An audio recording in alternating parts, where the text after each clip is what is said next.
seems my puzzles are too effortless for you, IPC Ambassador.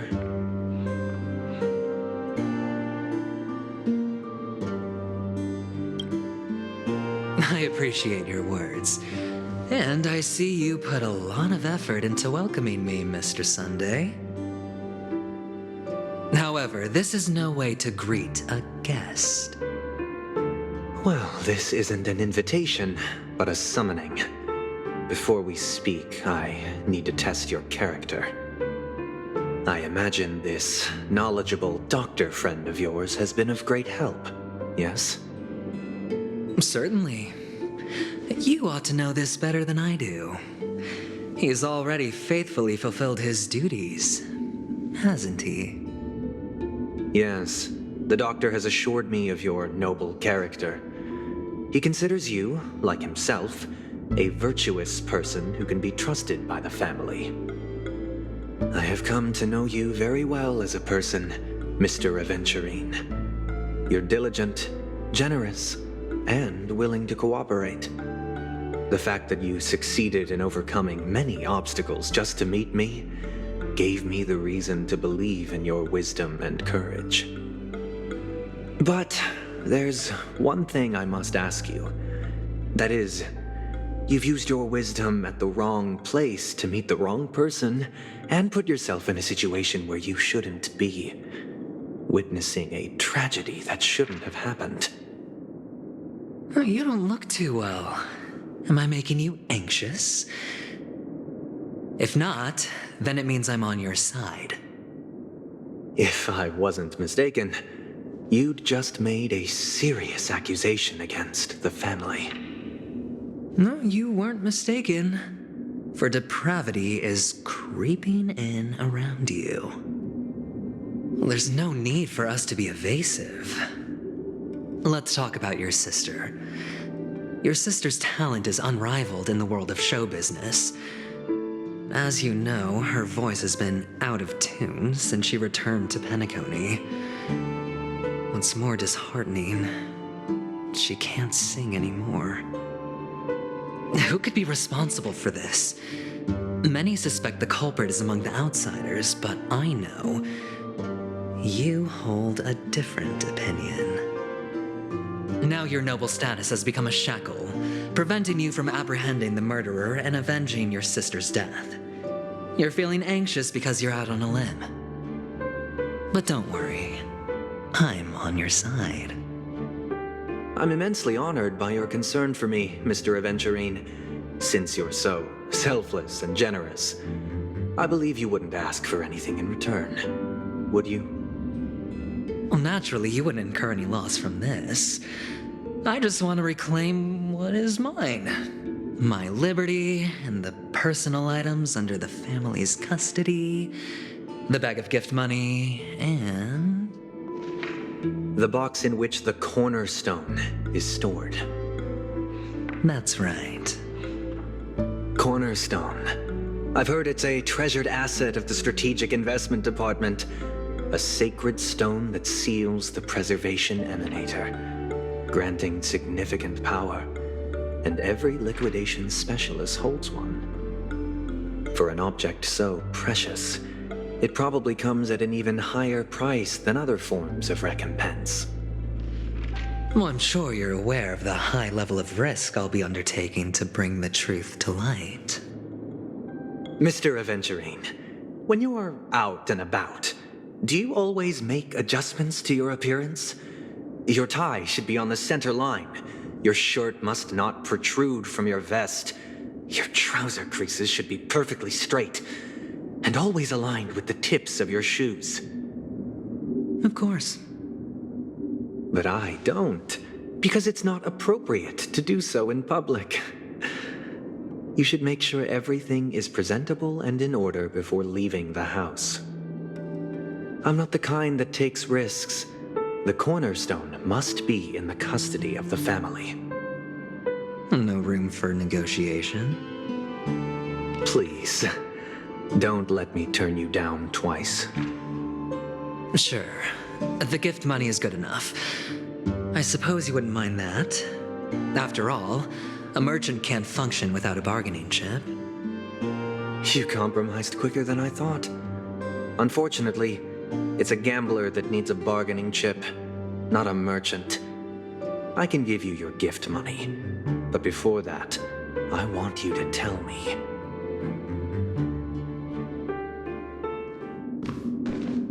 The fact that you can decisively forsake the box you asked for, what exactly is stored in it?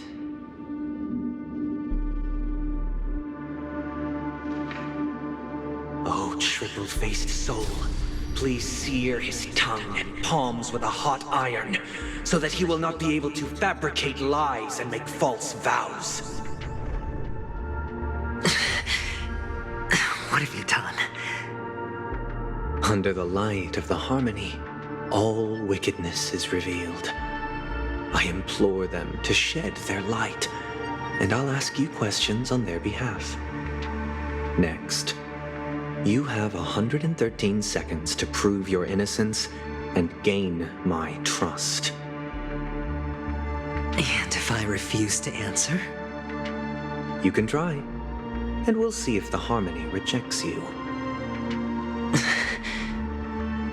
Question: do you own a cornerstone? Yes. What a simple answer. You, too, understand that idle chatter leads only to poverty. Did you hand over the cornerstone to the family when you entered Penacony? Yes. Does the cornerstone you handed over to the family belong to you? Yes. Is your cornerstone in this room right now? Yes. Is your memory free from any kind of tampering or deletion, encompassing but not restricted to the techniques of the Garden of Recollection? Yes. Are you an Avgin from Sigonia? Yes. You even know about that? Do the Avgins have any ability to read, tamper with, or manipulate one's own or another's mind? No. Does it matter? Do you love your family more than yourself? Yes. All the Avgins were killed in a massacre. Am I right? No. Are you your clan's sole survivor?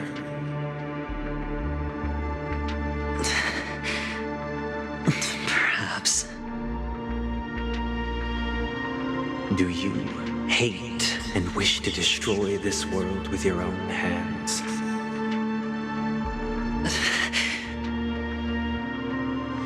I don't know. Interesting. Now, the final question. Can you swear that at this very moment, the Aventurine stone is safe and sound in this box?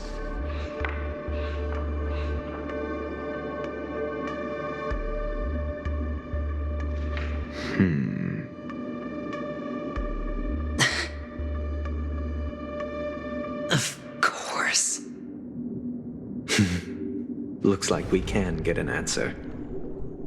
Open it, Mr. Aventurine. It's your last chance to defend your honor.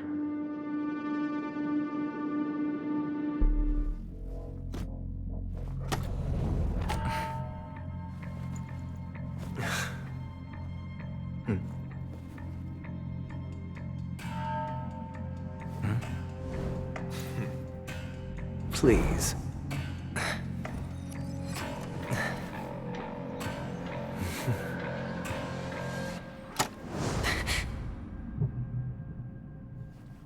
Are these what you're looking for?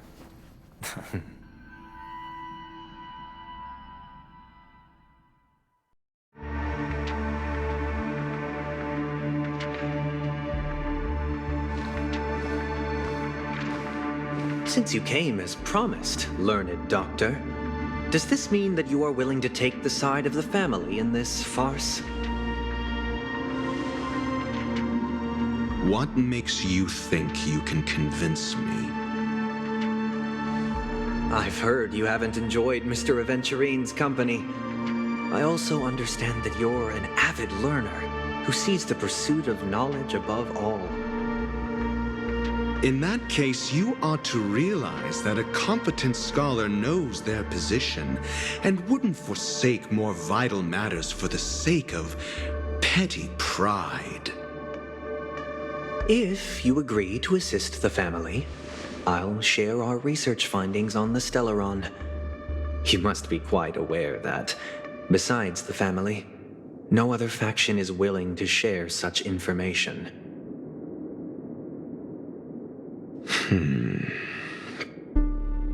Cut to the chase.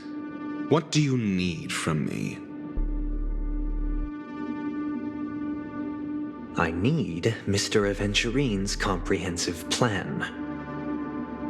Haven't you confiscated his cornerstone? You can't expect a featherless bird to take flight. But I've also heard the 10 elites in the Strategic Investment Department have united, progressing together in the interests of the IPC. You'll have to speak more clearly than that. The cornerstone, which Mr. Aventurine surrendered. Was it really his? You question whether he would entrust you with someone else's cornerstone. The 10 Stonehearts aren't as united as you think. Cornerstones are significantly more precious to them than their very own lives. But you know that he's a crazed gambler. The more vocal he is about it, the more cautious I must be. I never imagined someone would share his way of thinking. Honestly, you should see a shrink. Bring it. The box containing the cornerstone is unique, and only IPC senior staff and related members can access it. But I happen to be among them.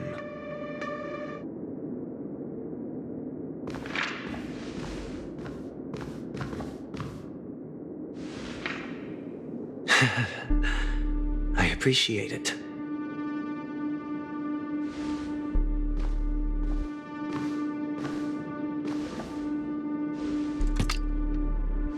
Unfortunately, your guess is correct.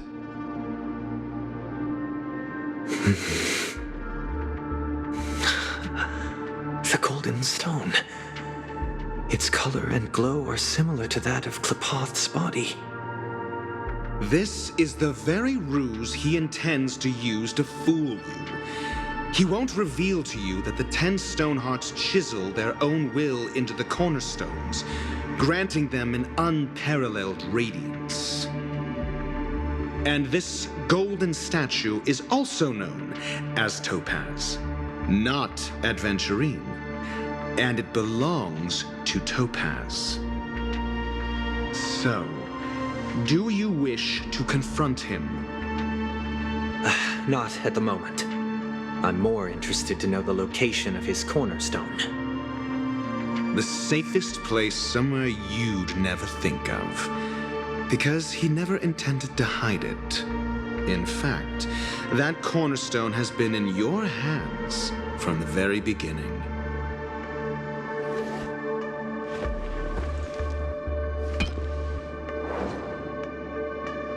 I see. This bag. Mixing a cornerstone, more precious than life itself, with a bunch of worthless jewels, disguised as a gift of money waiting to be confiscated, is indeed in line with Mr. Aventurine's style. Then he makes up some trivial excuse, downplaying the matter, and requests the gift money. This is a gamble, one he's all too familiar with, betting on your single misstep, leading to a total loss. Learned Doctor, I am grateful for your help. The family will surely reward a righteous person like you. As for the villain, hope he retreats in humiliation.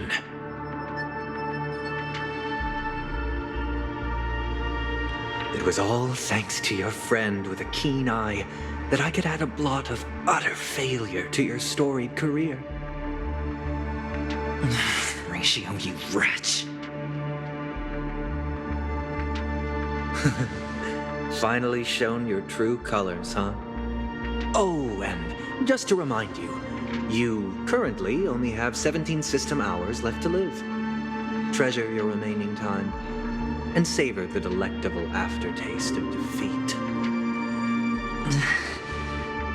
You might as well explain yourself a little more clearly. What I performed on you just now was the Harmony's consecration. You were to show allegiance beneath the illumination of their grace.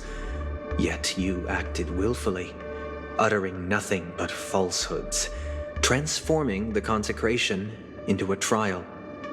I genuinely see no reason to absolve you from it. Is this what the Harmony represents? But is it built upon constraint and coercion? You misunderstand, Mr. Aventurine. Punishment is meant for the irreverent, but I have seen your resilient spirit, and thus I offer you the possibility of a new beginning. Throughout these 17 system hours, you will be unable to escape the dreamscape or contact any of your companions. You only have 2 paths before you, and it all depends on whether you can complete my test within the time limit. Should you succeed, you will be able to coalesce into the Harmony and be with your family. If you fail, you will suffer the wrath of the eternal Centurion and fall into an abyss of doom. Sounds like I'm gonna end up the same either way. I indeed do need a servant to help me uncover the evil hidden in the family from an external perspective. I will purge the evil from the inside and bring the real culprits to justice within 17 system hours. When the time comes, compare your findings with mine. If both our findings align, or if you can provide me more insights, then they will truly be able to grant you mercy and honesty. Shameless hypocrites. You took everything from me and still demand the truth? That isn't fair. Your carnival reeks with the stench of cash. Nothing is achievable without it. This is meant to be an act of personal virtue, not requiring the family's support. Your bag is over there. Do as you please. I believe you can trade this bag of worthless jewels for everything you need. That's what gamblers excel at, isn't it? Off you go, Mr. Aventurine. You are free. I will wait here for your good news.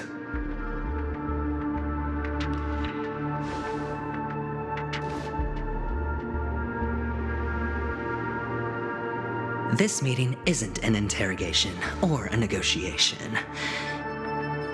It's an outright execution. Why would I do that, Mr. Aventurine?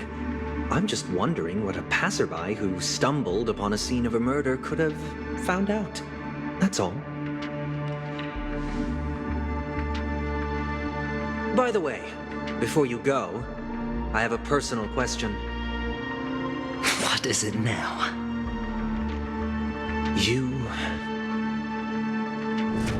Do you truly wish to bring about the destruction of this world?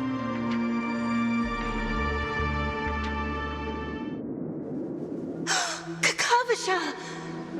Where did you go? Oh, are you injured? I got it back, sister. You went to look for them? That's too dangerous. It's just a necklace. It's neither food nor water. We can survive without it. But I can't live without you, little brother. Promise me not to look for those catechins again, okay? sister, don't be afraid. The catechins are fools, but I'm smart. I played a game with them, and I won. Won? What happened exactly? Tell me. I made a bet with them. The two birds in the desert and me. Who will die first? I won. They suspected me of cheating, but I didn't. I won fair and square. Of course you'd win. You've always been a lucky child.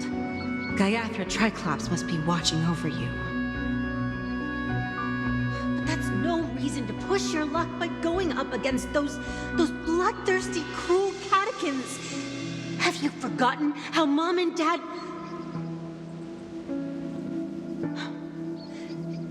Look, this is just a necklace.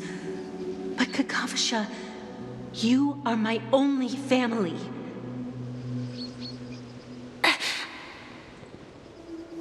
I'm sorry, sister. I thought you'd be happy. Because Mom left you this necklace. There'll be no next time. It is important, but not as important as you, my dearest brother. I don't blame you, but you must remember what Mom said. Pain and poverty are the trials of Gaiathra Triclops. She has also granted us a chance, and that's your good luck, Kakavasha. Your good luck is the most precious wealth we, all Avgin, have. You're a child blessed by Gaiathra Triclops and can lead the clan to happiness. So always remember to protect yourself and never resent the pain and poverty you're going through. All right?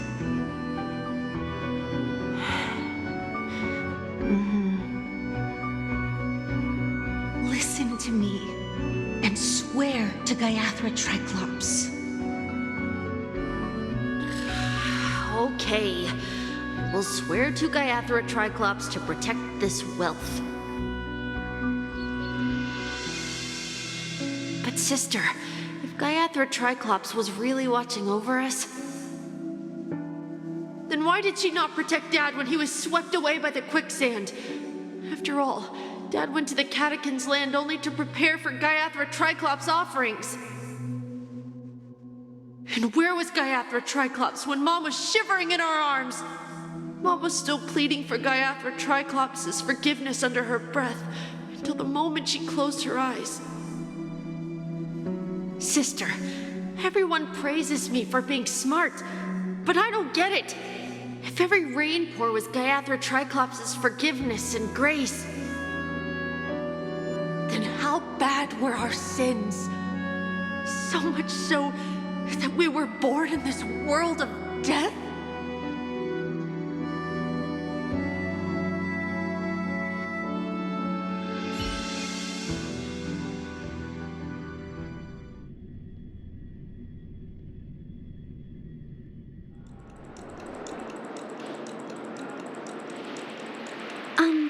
Excuse me.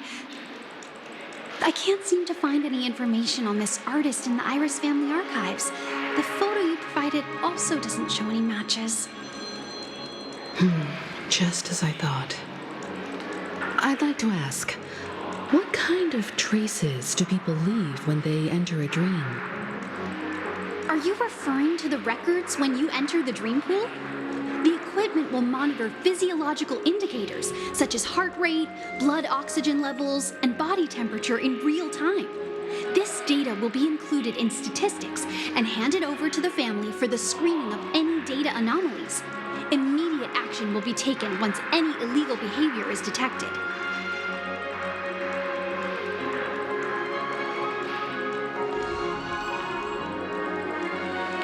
I apologize.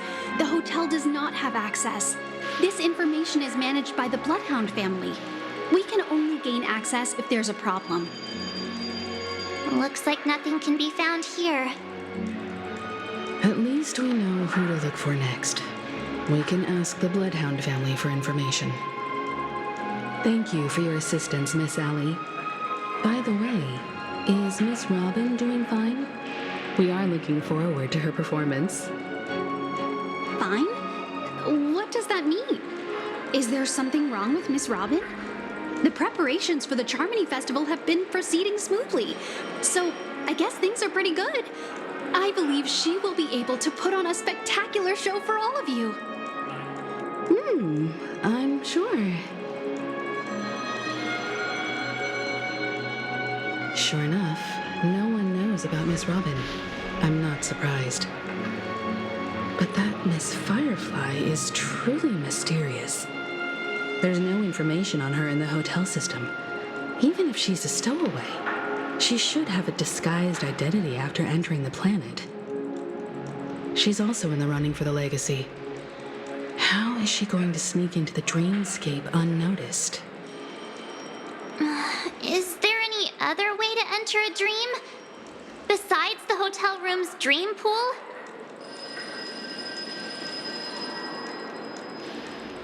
The Memo Keepers have abilities that are difficult for normal people to comprehend.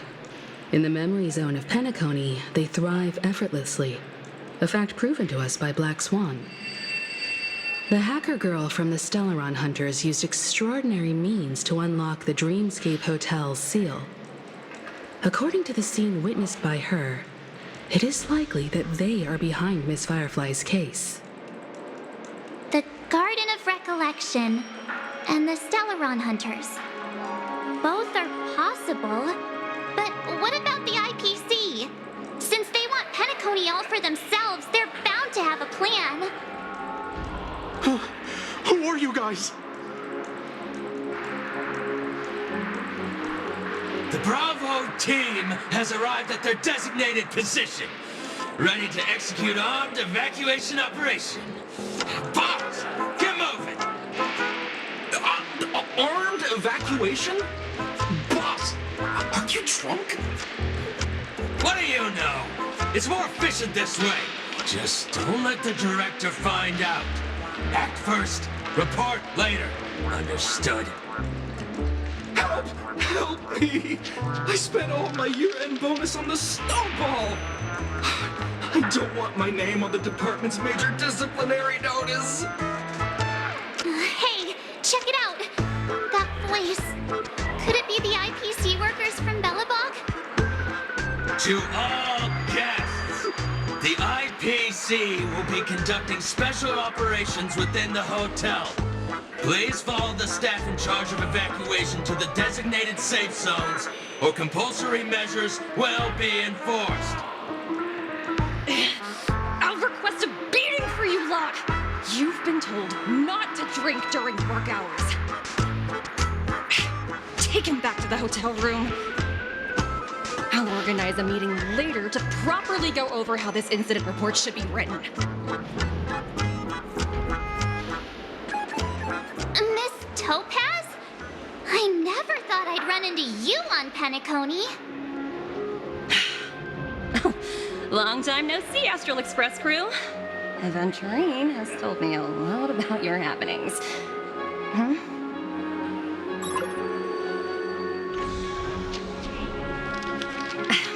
It's fine. Do as I ask and try to avoid any conflicts with the family. Report to me before taking any action. Yes, all right. As you see, the IPC isn't very popular here in Penacony. Cordiality from the family is a mere facade. The former frontier prison has turned around and cuffed its shackles on the IPC staff now. Only Aventurine, who carries an invitation, is allowed to attend the banquet. An entourage like us, we can only sit around in the reality hotel, unauthorized to even enter dreams. No wonder Aventurine's scrambling to partner up with someone. The IPC can't back him up in the dreamscape. His situation isn't optimistic, I hear. You're all helping to investigate some dirt on the family, are you not? Let me know if you need anything outside the dreamscape. The IPC always treats its partners well. Thank you, Miss Topaz. We're on our way to the Hounds to verify some intel. Perhaps you've had dealings with them? Yep. They're tailing us right now. Why not go and talk to them? It'll take the spotlight off me. Being constantly stared at is really uncomfortable.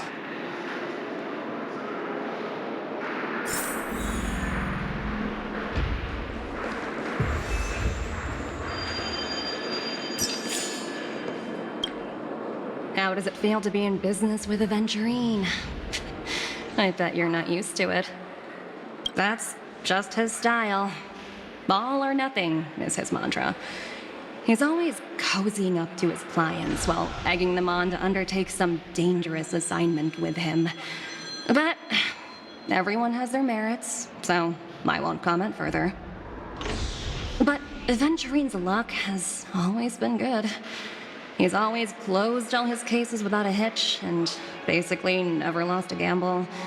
Which is why, on the issue of retaking Penacony, I'm watching with keen interest.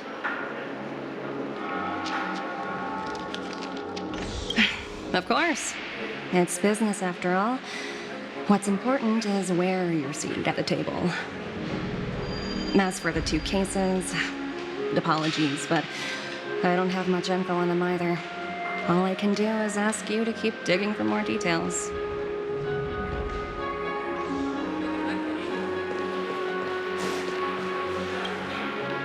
We're carrying out our captain's orders. What do you want? We made a mistake last time, and we're working hard to rectify it now. We don't have time for anything else. Surveilling the IPC executive Topaz, ensuring that she stays put at the Reverie Hotel during her time on Penacony. We've got the right one this time. So that's it. They were the pair who were after Firefly at the time.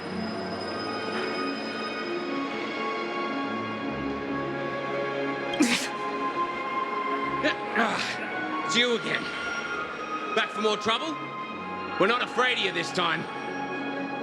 Well, spit it out. Stop bothering us if you've nothing important. So you know each other. Why do you keep running into people you've beaten up before?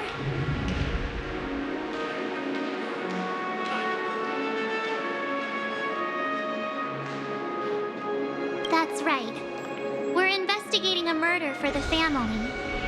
May we access the hotel's dream pool entry records? Well... Hey! The security officer instructed everyone to shut their traps before he returned from Dream's Edge. What murder? You'd better stop spouting nonsense. Yeah, that's right. We have nothing to report. Please leave. Looks like they're not going to cooperate. But they did at least tell us that the captain is at Dream's Edge. Why don't we just look for the security officer then?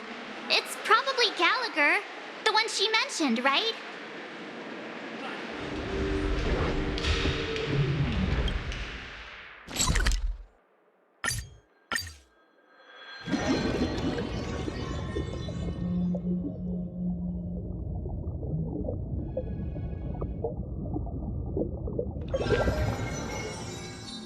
Such tight security.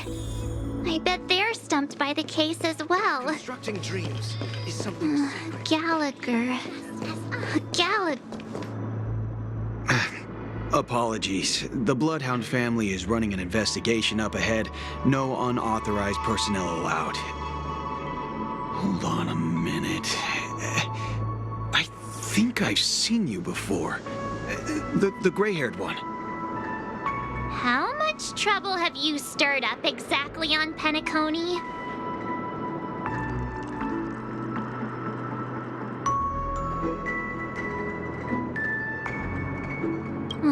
You think you look alike?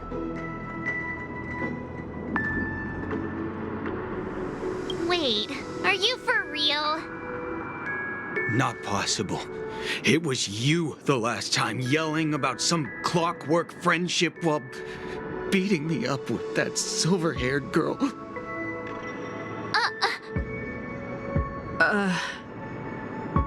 I'm not letting you get by this time. Please leave, or I'll have to get on my knees and beg you. Huh? What kind of heinous crime have you committed now? Hold on, sir. We have documents authorized by the family that would aid your investigation. If it wouldn't trouble you, could we see this, Mr. Gallagher? Who exactly is this Gallagher you keep talking about? There've been a few people mentioning this name. Even the one with the gray hair. He didn't send you all here? It was the security officer who dispatched us. That's all I can divulge. He'll do. He's the one we've been looking for. Sorry, no can do. The boss said that since it's a matter of the family's reputation, no one's allowed through. Everyone, please leave. There's really no need for us to make things difficult for each other, right? We're really sorry for troubling you. Let's think of another way. Another way. That's it! Didn't they say something about that? What was it? Clockwork? That got this guy to change his mind. Can you perform it again? That, clocky magic.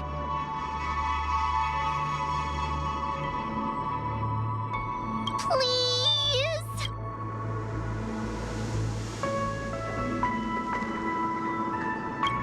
Sorry, no can. Everyone, please.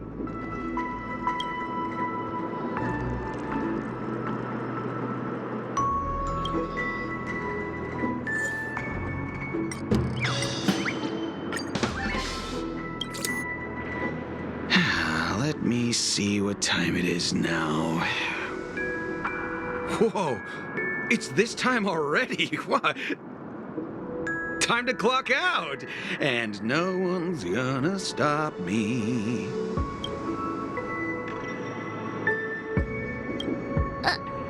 What? Huh? This clockwork trick of yours, it's kinda dangerous. At least he won't be getting in our way again. Let's go find that Gallagher and ask him the intricacies of the case. I was wondering what all the commotion was. Huh. Oh, it's you guys. Welcome. Since you made it here, what can I do for you? Hello, Mr. Gallagher, sir. Judging from your tone, it sounds like you were expecting us. Miss Himiko, you're too polite. There's no need to call me sir. Mr. Gallagher, you even know my name. Of course I do. You folks are from the legendary Astral Express and honorable guests of the Watchmaker. I had an encounter with this lady in the Golden Hour. I remember that little silver-haired girl was there too. I'm sorry for what happened to that kid. This is also the reason why we've come to visit you, Mr. Gallagher. The Express can't just overlook the death of that child. So we've decided to help the family get to the bottom of it, in the hopes of getting justice for her. The Nameless involved with the family. What an unpredictable twist of fate. Why? What's wrong with the family? It's nothing. On Penacony, everyone loves the family. No matter how much one resists the beautiful dream, when the time comes, they too will find it hard to let go. Who wants to leave a warm nest? Just idiots, little kids, and inebriated fools. Mr. Gallagher seems to be getting at something. Well, you got it wrong. I'm not. You want to discuss the case? Sure, come with me. This is not a good place to talk. Let's go elsewhere.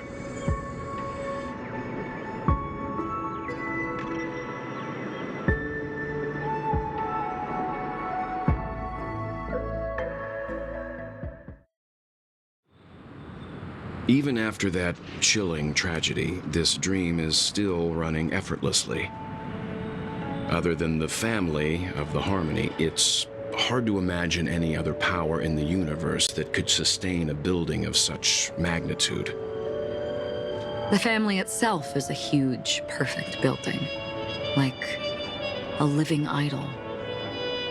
Each member of the family sees themselves as a piece of the divine puzzle, revolving around a singular core and a shared ideal.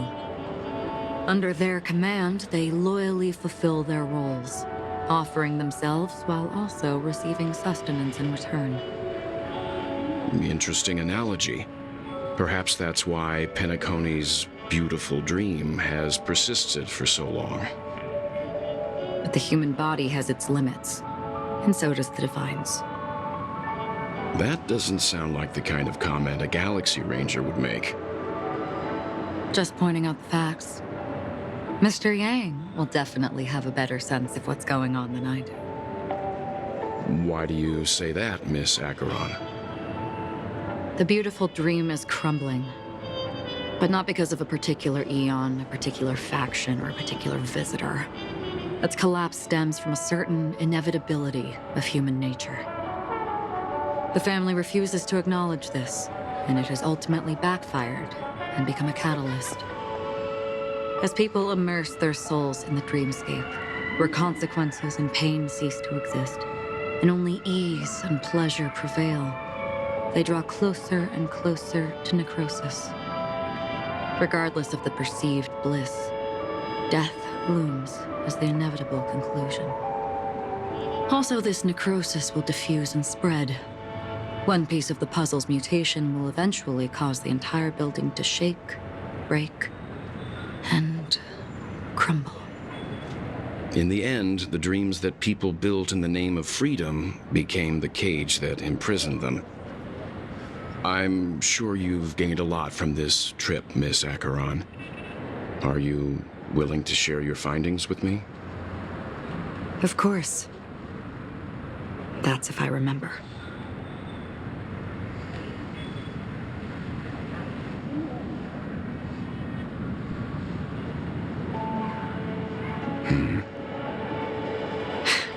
Don't mind me. It's just a habit. Owing to events in the past, I've become easily forgetful. It's only when this sword is unsheathed that those hazy memories start to become clearer. Take your time. That should do it. I vividly remember everything that occurred on Penacony. Ask away.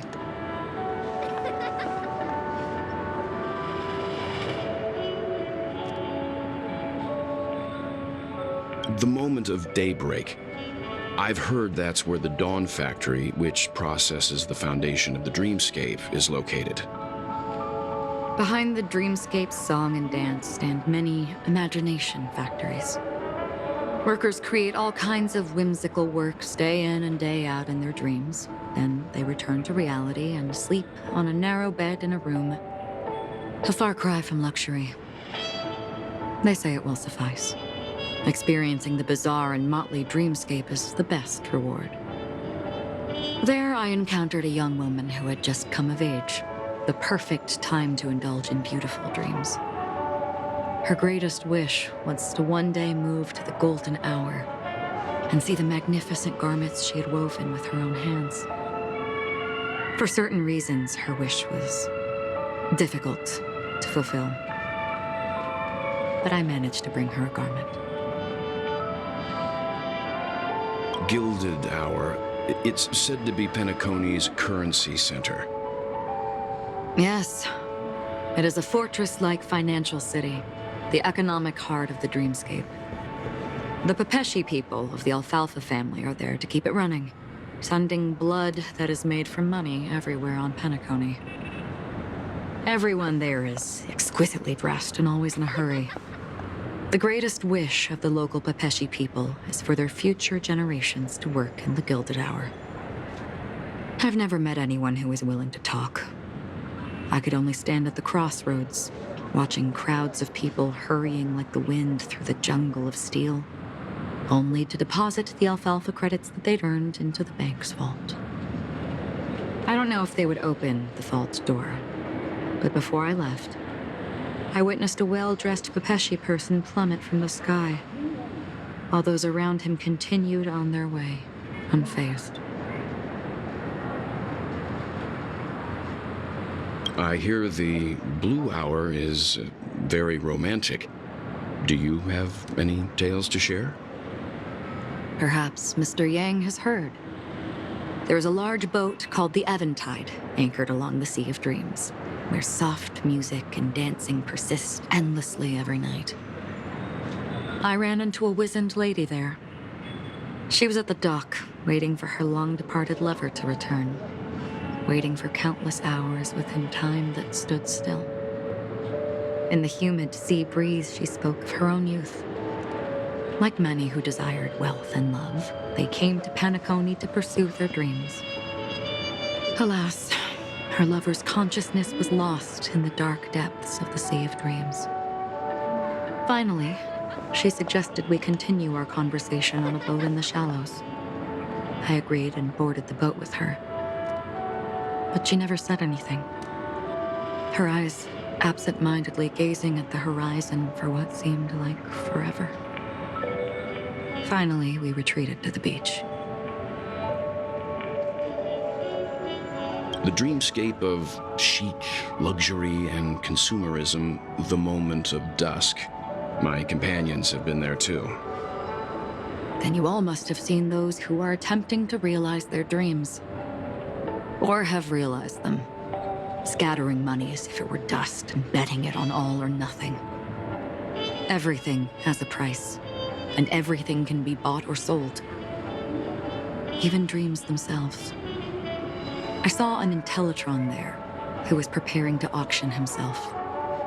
When someone wins a bid under stipulated periods and rules, he would do the buyer's every bidding, becoming that person's very possession. That Intellitron had been auctioned off 12 times, and I participated in his 13th. That was the grandest banquet I had ever attended. But never again did anyone cast another glance at him. This time around, there were no successful bids for him. This is what I've seen and heard along the way.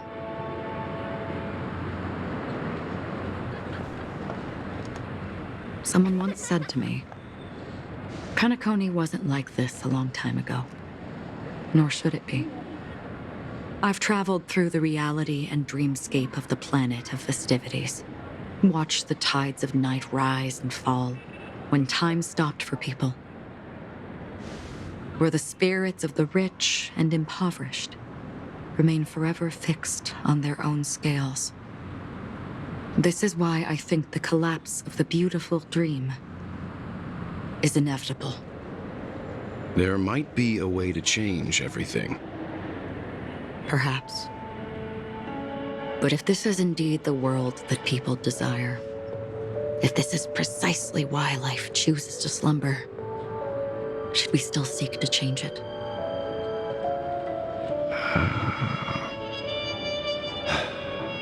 Miss Acheron, now it's my turn to share a story with you.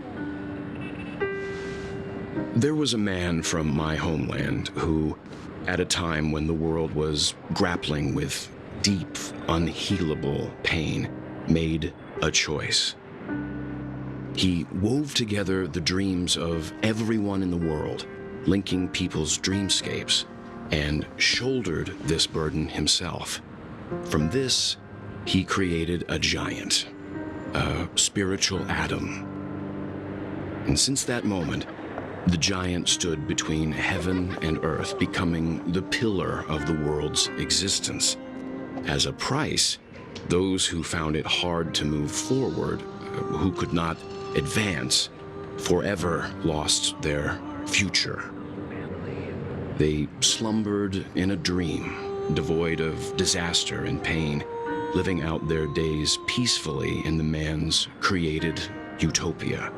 And it is because of the wishes of those people who wished not to awaken that this spiritual atom became unbreakable.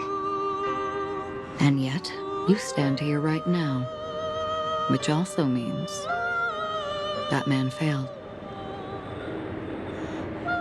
Because people must always move towards the future.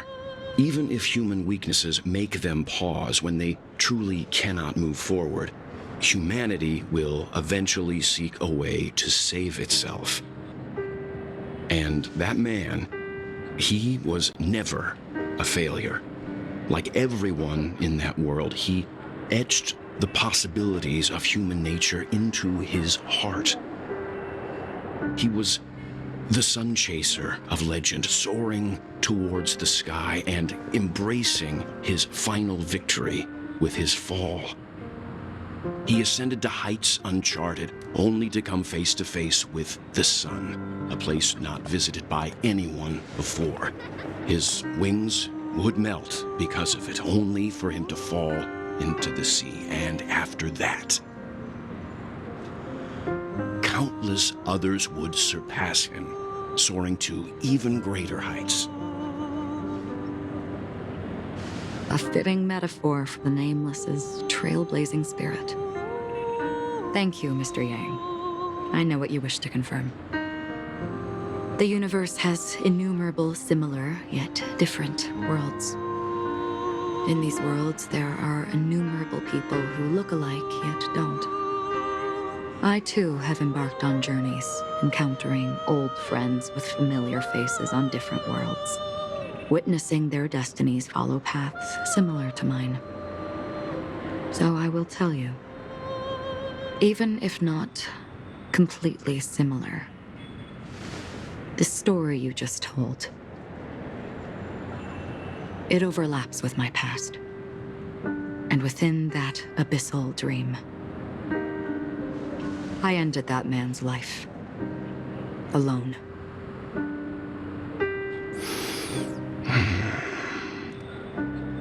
I am not who you think I am. Nor will my home be as fortunate as your world. I am sorry. It's fine.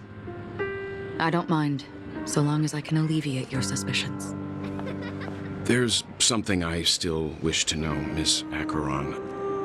Under that representation of the hunt, exactly what sort of power is it that has motivated your solitary journey thus far? Mr. Yang, before answering that question, I wish to continue the previous topic.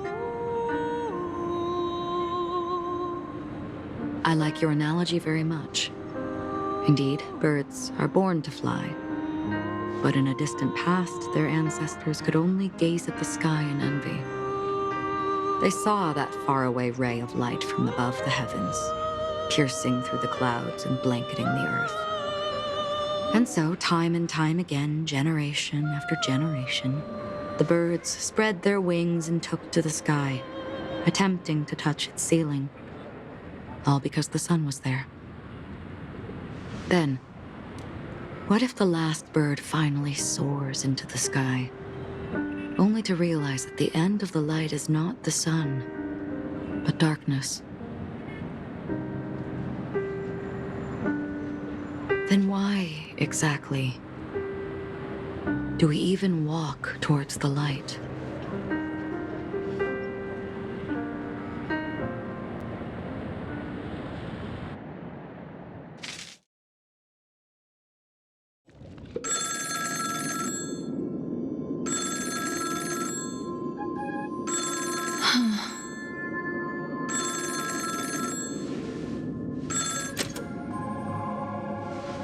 Long time no see. Having fun on Penacony? Acheron? This voice, it's not Constance. Could it be her companion? Though I don't know exactly what you are, or what you're up to, my bullets will find you. Until then, you best find a casket store on Penacony and ask the owner to reserve a good quality casket for you, imposter. Imposter? I see. She gave my whereabouts to someone who's tracking Acheron too. are you? Huh? Did I make a mistake? Who the heck are you? I'm the Garden of Recollection's memo keeper. Not bad. This is the kind of tough challenge I like. You that imposter's bodyguard? Never mind. It's fine. I'll leave a round for you. So get that forehead clean and wait for me. I don't know what you're talking about, but you know Acheron, the Galaxy Ranger, yes? I have something to ask you. Are you asking me to write your will? Sure. Go ahead. Not quite. I only want to ask, how exactly did she become a Galaxy Ranger? She's clearly not a path strider of the hunt, but you are, aren't you? Tell me, what's Acheron's deal? Sure. Heck, never thought I'd come across an ally. What a stroke of luck. Well, I'll be on Penacony soon. Memo Keeper, go buy a bottle of Asdana's White Oak and warm it up, and I'll raise a glass to you. That lady's passed. Well, nobody knows. But if all you want is a simple answer, sure, you best get a chair and take a seat. That woman, named Acheron, is an emanator who should not exist.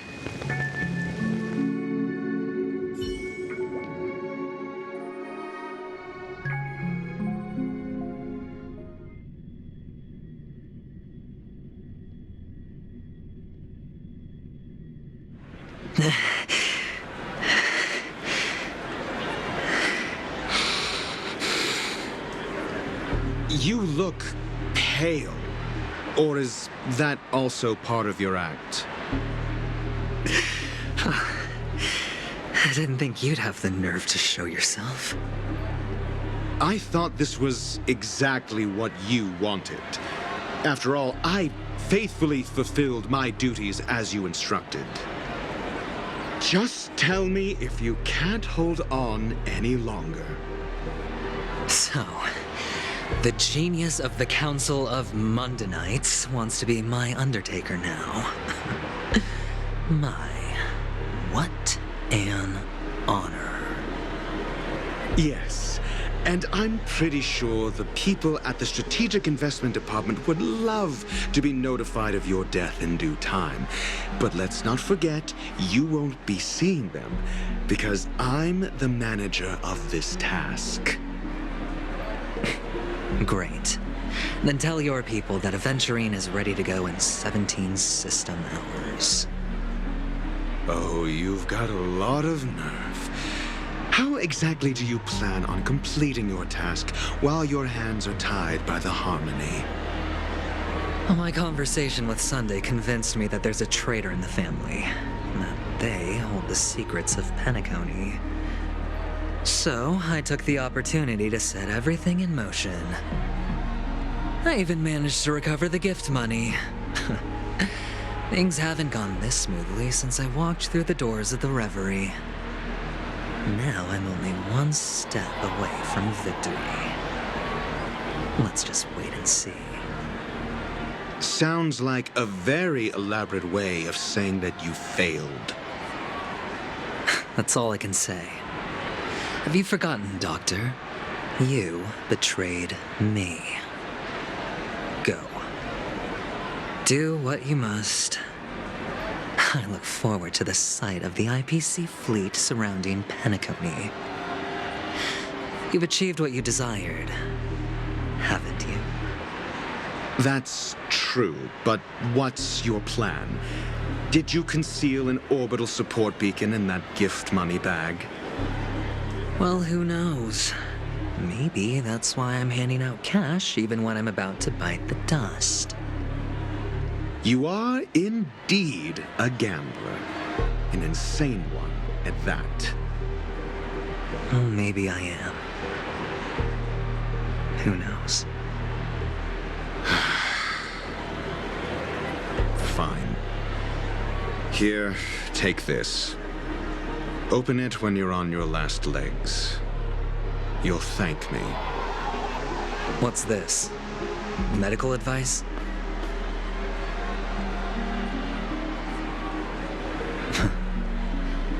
You catch on pretty fast, Doctor.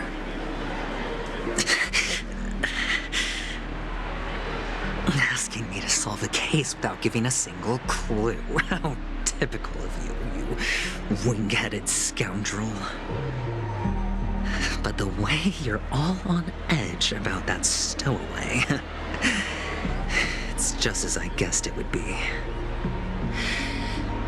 As for now, let the rain of wealth from the IPC fall evenly on everyone.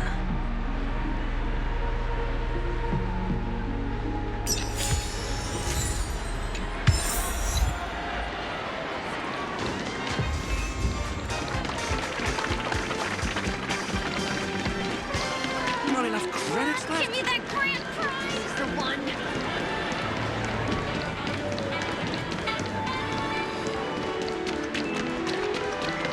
Please do not hit the entertainment The world has truly lost its way. You. Wait. I get it now. This is some sort of prank show, right? You must have some cameras set up around here to film yourself doing good deeds, right? You youngsters are always looking for a quick way to get an audience. But you know what? A truly great show never comes easy. A great show will start soon, old man. But before that, I need to ask you something. Do you know where I can find death in this dream? Ah, I see. Another fearless youngster looking for death, huh? Well, let me give you a piece of advice. Don't think you're the first one who's ever thought of that idea. Death? Not even remotely innovative. I bought it from Dr. Edward. He claimed it was some exclusive fancy schmancy stuff.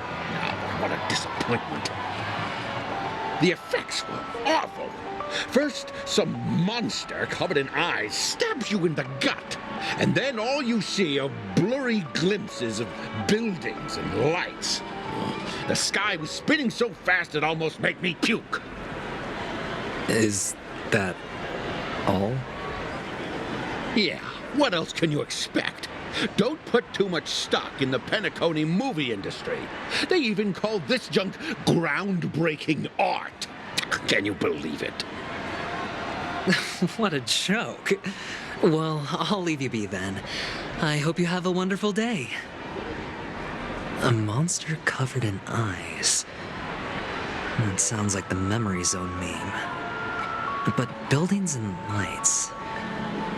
I don't think those have anything to do with death. Well, that whole dream bubble was probably created using rumors and gossip.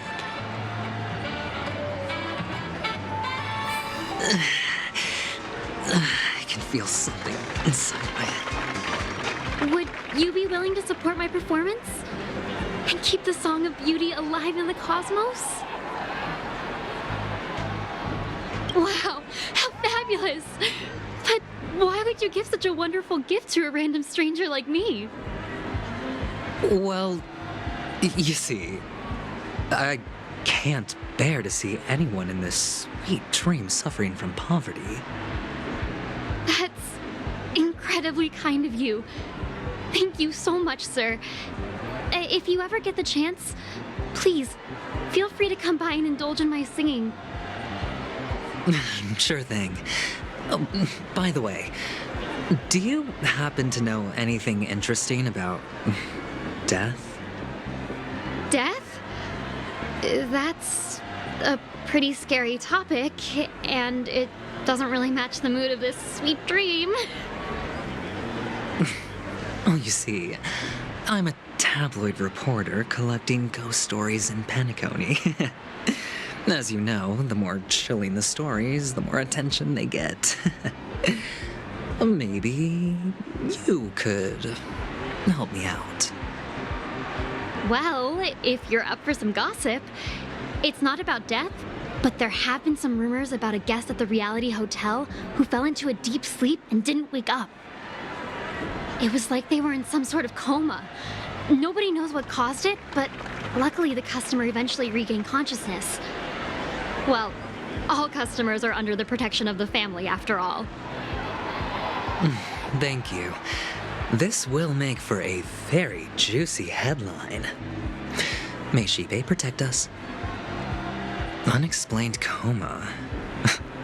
That's actually what happens to your body if your brain dies in a dream. But unfortunately, the customer ended up waking up in the end.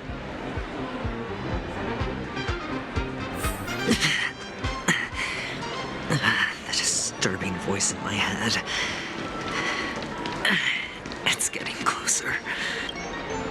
Take care, my friend. If you ever find yourself in danger, remember that the hounds are always ready to help.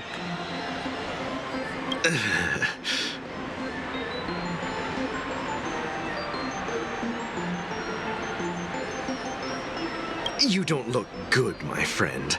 If you need assistance, I can contact the hotel and have them wake you up forcefully. That won't be necessary. I have some business to attend to. But thank you all the same. All right, then. If you ever need help, don't hesitate to reach out to us hounds. Well, actually, I do need a favor. As the most outstanding hound in Penacony, have you come across any stowaways recently? Stowaways? How could there be stowaways in Penacony? We've never had anything like that before. All right. Good luck with your work, then. What was I even thinking? Family would never share intel with the IPC.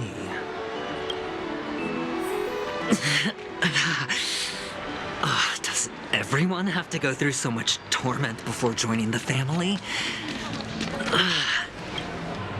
A sip of liquor, a blissful reprieve, to drown 1,000 sorrows.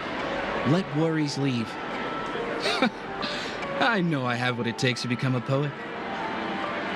Oh? You're giving these gems to me? Didn't expect to meet such a generous soul in this place. Or are you just pitying me? Well, it really doesn't matter. As long as I have Soul Glad, that's enough. This is just a dream, after all.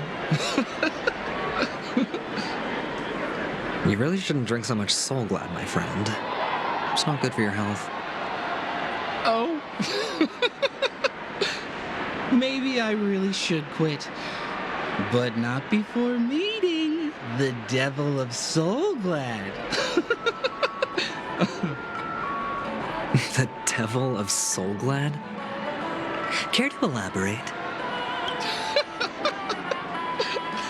Yeah. It's a seahorse with a long neck. They say it loves to appear to drunk people, especially the ones who are passed out on the side of the road. How funny. Yeah, very funny indeed. Thank you.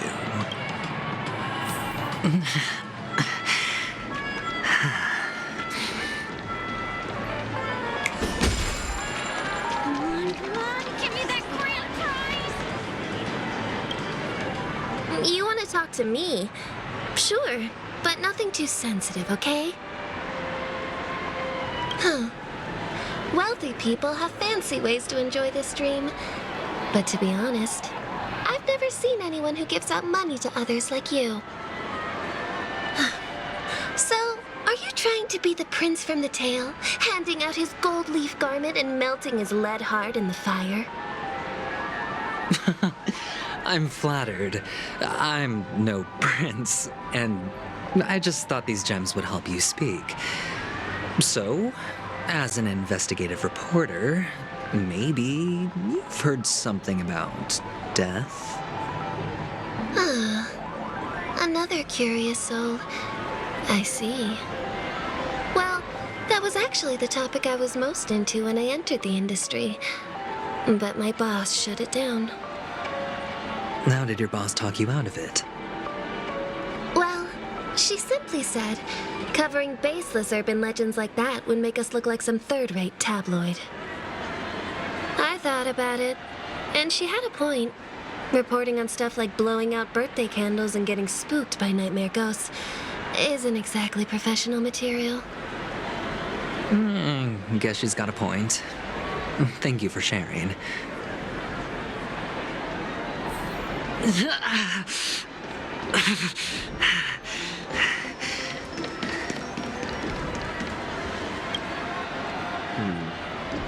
Were you wanting to talk to me? Sorry, I thought you were checking out something behind me. Is this a gift? For me? Are you sure this isn't some kind of mistake? Yes, it's for you. Just take it. Is this for real? Someone is actually giving me a gift. Not for my parents, but for me. Thank you. Thank you so much. No, it's not much. I just want to ask you something. I knew it. What's on your mind? Are you trying to ask about my father or my mother? Neither. I just wanted to know if you've ever heard about death in the dreamscape. Oh, you sound just like my father. Always warning me about danger, even in dreams.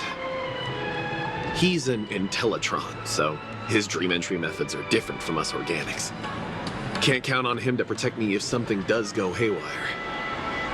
Funny, right now I'm still under his protection. How ironic. Hey, stay positive. Gold will always shine one day, right? The Devil of Soulglad, Dangers in the Dream, and Nightmare Ghosts. Well, surely death is a popular topic in this sweet dream.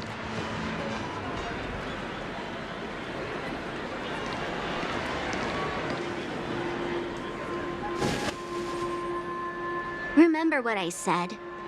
You Sigonians are better off hiding in the sewers.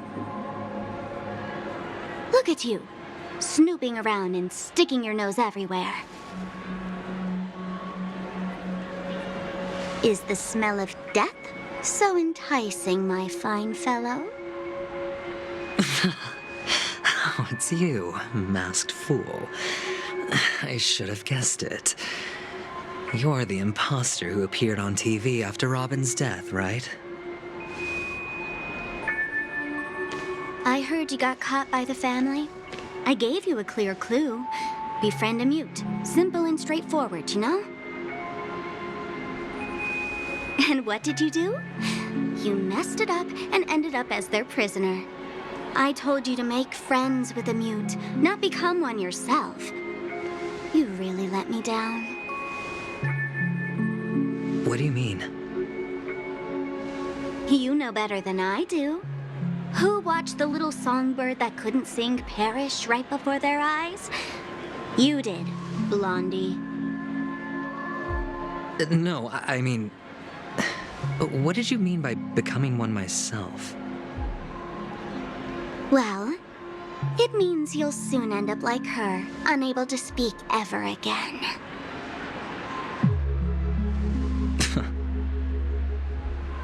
But it's a good thing if you ask me, because... Because I'm getting closer to the truth, right? Oh? Why else do you think I'm handing out cheap trinkets all over the streets, fool? All part of the act. Fool's bait. The more pathetic I seem, the more likely you'll come sniffing around. So, now that I've drawn you out, will you reward me with an answer for my efforts?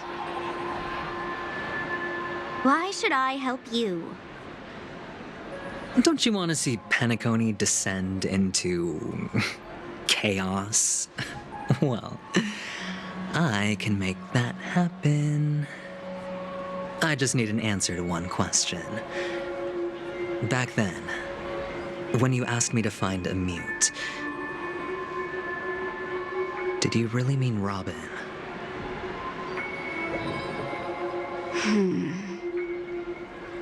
And what if I say no?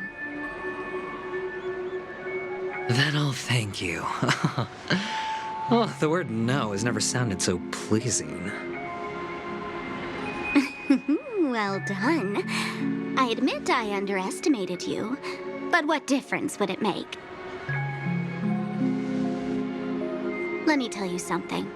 There were 2 mutes, but one is dead now, and the other, though he's still in Penacony, I'm afraid you'll never find him again.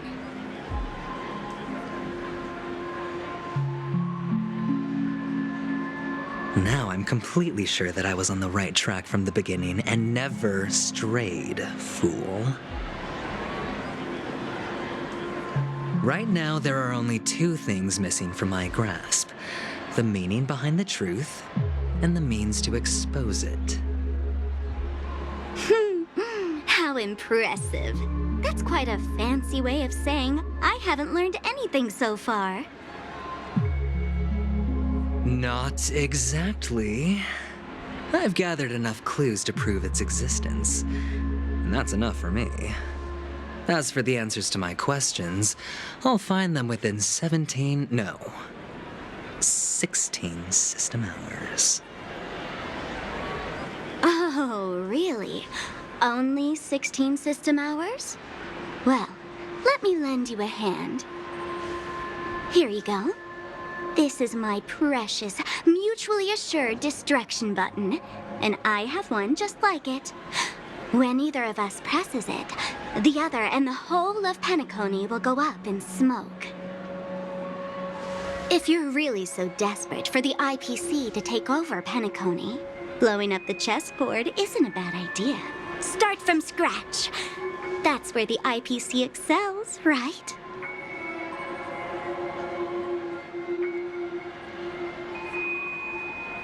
Just press the button when you're at your wit's end. And of course, feel free to reach out to me for my hospice care, too. Oh, a deadly button, huh?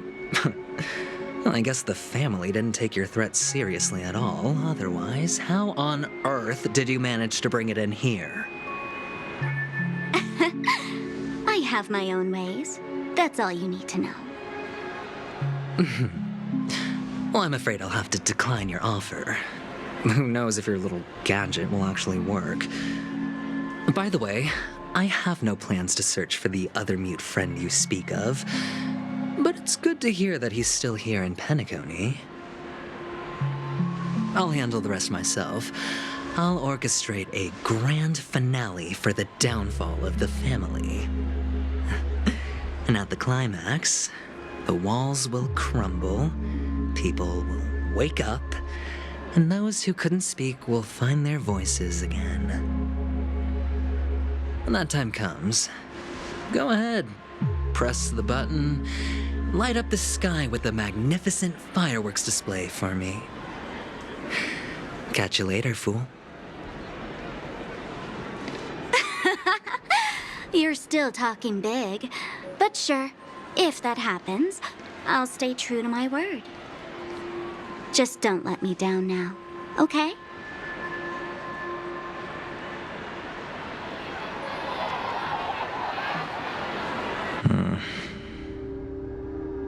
So, number 35.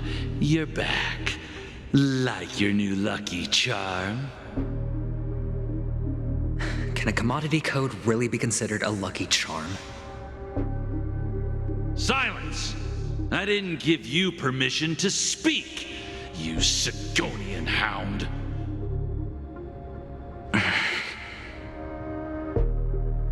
The guys in black didn't say much, so I've no idea what you did to save your skin in that massacre back in the day. But I figured you must have had good luck, so I bought you. From now on, you and your good luck are my assets. Are we clear? Your first task is simple. In addition to you, I've purchased 34 other slaves. Go and play a game with them. You came out alive after 2 days. It proves that you are the real deal. You're insane. Testing out if you're a good product. Aren't you worried that the money you spent on me will go to waste? I've got stacks on stacks, Blondie. The slave market is never short of self-righteous brats like you. But you look good, and that's why many customers are betting their fortunes on a scrawny brat like you. So go along now and don't let your master down.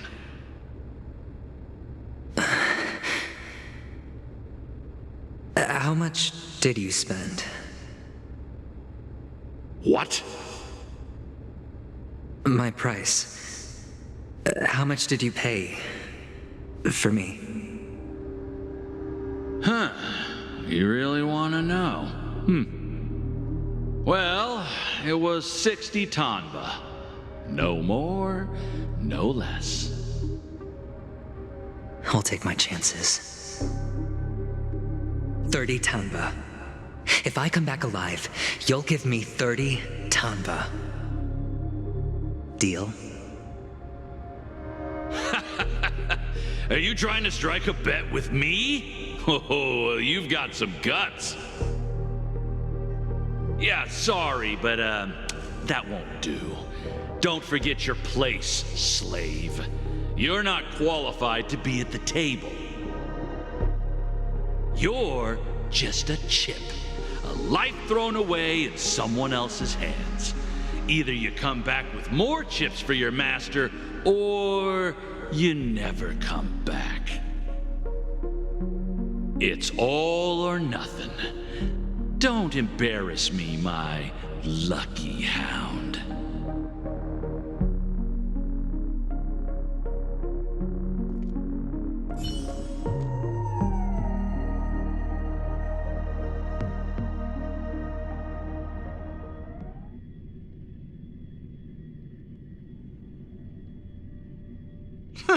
What brings you here, Gallagher? Some friends from the old days. Do you have a moment to spare, Siobhan? Oh, I have the whole day to spare.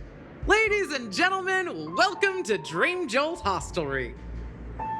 This bar offers a wide variety of drinks, but we draw the line at Soul Glad. Why settle for ordinary when you can experience extraordinary? We're dedicated to serving up nothing but pure joy and laughter. What would you like to drink? I'll whip it up for you. Look! A lady as cool as Serval! Who's Serval? Will you, introduce me to her? Huh?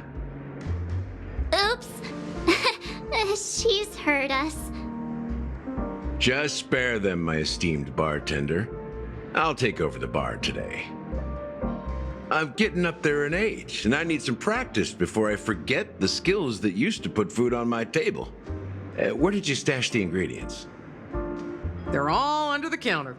Since our guests have traveled from afar, shouldn't you whip up some special drinks? That's exactly what I had in mind. Hey, my friends, do me a favor. Go around the bar and bring me any ingredients you fancy. The discussion might take quite some time, so I'll prepare some customized, non-alcoholic drinks for you. In in the bar? But aren't all the ingredients right there on the counter? Why, we're in a dream, my lovely lady. You can help yourself to anything if you wish for it. Comfort, hunger, confusion, or even boredom. It's all within reach, right at your fingertips. Oh, did you hear that? She just called me my lovely lady. Even in reality, mixing drinks is more than just throwing ingredients together. A bartender needs to capture the bar's atmosphere, master technique, and spin a tale of mystery and anticipation. Only then can a perfect drink crafted with a customer's life story be created. In other words, what you get from your drink is down to luck, so don't overthink it. Indecisiveness has no place when it comes to enjoyment.